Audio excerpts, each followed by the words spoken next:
Hello ಎಲ್ರಿಗೂ ನಮಸ್ಕಾರ. Welcome to my YouTube channel. ನಾನು ನಿಮ್ಮ ಚೈತ್ರ. ಇವತ್ತಿನ ವಿಡಿಯೋದಲ್ಲಿ ನಾನು ಆಗಿನ ಕಾಲದಲ್ಲಿ ಬಾಣಂತಿಯರನ್ನ ಕತ್ಲೆ ಕೋಣೆಯಲ್ಲಿ ಇಡ್ತಿದ್ರು, ಅದು ಒಳ್ಳೇದೋ ಇಲ್ಲೋ ಅನ್ನೋದನ್ನ ನಾನು ತಿಳಿಸ್ತೀನಿ. ನೋಡಿ, ಇದು ಸಮಥಿಂಗ್ ನಾವು ಯೋಚನೆ ಮಾಡಲೇಬೇಕು. ಕತ್ಲೆ ಕೋಣೆಯಲ್ಲಿ ಇಟ್ಕೊಬಿಟ್ರೆ ಈ ಕ್ಲಾಸ್ಟ್ರೋಫೋಬಿಯಾ ಅಂತ ಕೇಳಿರ್ತೀರ ಅಲ್ವಾ? ಈ ಕ್ಲಾಸ್ಟ್ರೋಫೋಬಿಯಾ ಅನ್ನೋದು ಈ ಕತ್ಲೆ ಕೋಣೆಯಲ್ಲಿ ಇಷ್ಟೇ ಗೋಡೆ ಮಧ್ಯೆ ಇಟ್ಕೊಂಡ್ರೆ ಡಿಪ್ರೆಷನ್ಗೆ ಹೋಗೋ ಚಾನ್ಸಸ್ ಕೂಡ ಇರುತ್ತೆ. ಬಾಣಂತಿಯರು ಸನ್ನಿ ಅಂತ ಹೇಳ್ತೀವಲ್ವಾ, ಈ ಸನ್ನಿ ಅಂತ ಶುರುವಾಗೋದು ಈ ಎಲ್ಲ ಫ್ಯಾಕ್ಟರ್ಸ್ ಇಂದಾನೆ. ಸೊ ಮನೇಲಿ ಯಾರಿರ್ತಾರೆ ಬಾಣಂತಿಯರ ಜೊತೆ, ಇದನ್ನೆಲ್ಲ ತಲೆಯಲ್ಲಿ ಇಟ್ಕೊಂಡು ಈ ಸಂಪ್ರದಾಯಗಳನ್ನೆಲ್ಲ ಫಾಲೋ ಮಾಡಬೇಕಾಗತ್ತೆ.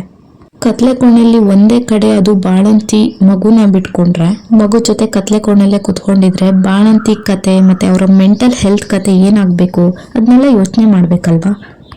ಬೆಳಕು ಬಂದ್ರೆ ಎಂತ ಬೂಸ್ಟ್ ಗೊತ್ತಾ? ಮೆಂಟಲ್ ಹೆಲ್ತ್ ಬೂಸ್ಟ್ ಆಗುತ್ತೆ.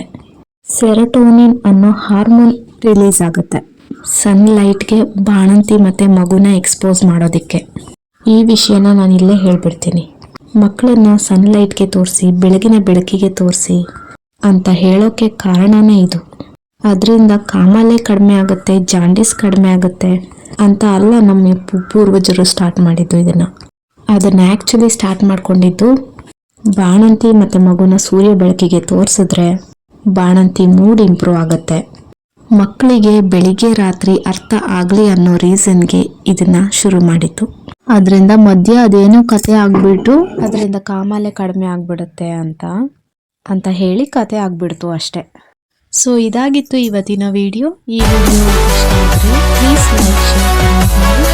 ಇನ್ನೂ ಯಾರೆಲ್ಲ ನನ್ನ ಚಾನಲ್ಗೆ ಸಬ್ಸ್ಕ್ರೈಬ್ ಮಾಡಿಲ್ಲ ಪ್ಲೀಸ್ ಸಬ್ಸ್ಕ್ರೈಬ್ ಮಾಡಿ. Thank you.